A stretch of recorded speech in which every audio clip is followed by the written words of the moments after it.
I have always struggled to squat. I suffer through patellar tendonitis, which is the inflammation of the patella tendon of the knee due to playing basketball, and I had very dense lower back pain, so squatting was a nightmare for me. But despite all those hiccups through my own research and training, I managed to not only cure my lower back pain and knee tendonitis while still playing basketball every week, but I also added 40 kilograms to my barbell squat. You see, I refused to follow an already made program, I wanted to try things and experiment myself. Sometimes the journey matters more than the destination, only that way you will learn and grow. Here is what I learned and how I designed a program that fits me. Chapter 1: How I got injured. Everything has a beginning. You aren't born with lower back pain and knee pain, that's what I think at least. Personally, when I started going to the gym, I was afraid of barbell squats, so what did I do? I did them in the Smith machine. This way I felt safer, and I was safer since I could just turn the bar and secure it at any moment.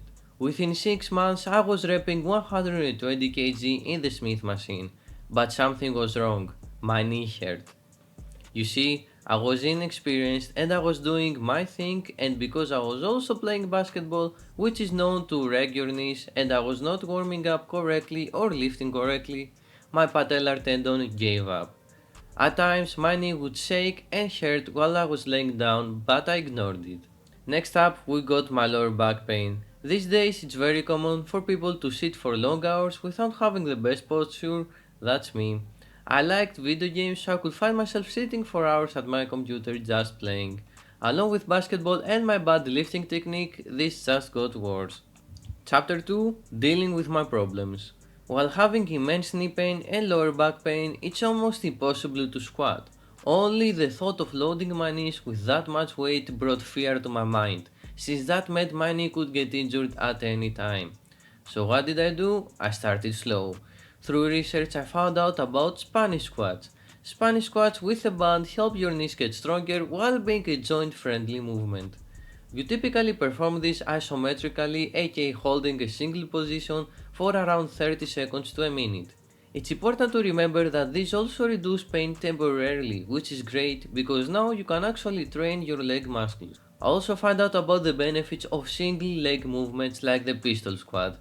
I of course could not perform a single pistol squat, so there I was attempting single leg Spanish squats. Those actually did wonders for my knees since now I have built the capacity to perform them through normal Spanish squats.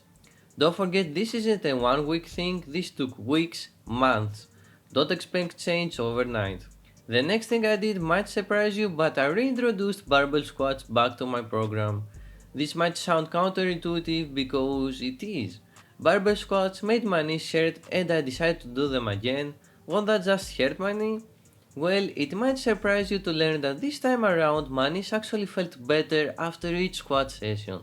You see, because I built the proper joint strength through easier exercises like the Spanish squat, my knees were now able to handle very light weights on the barbell squat.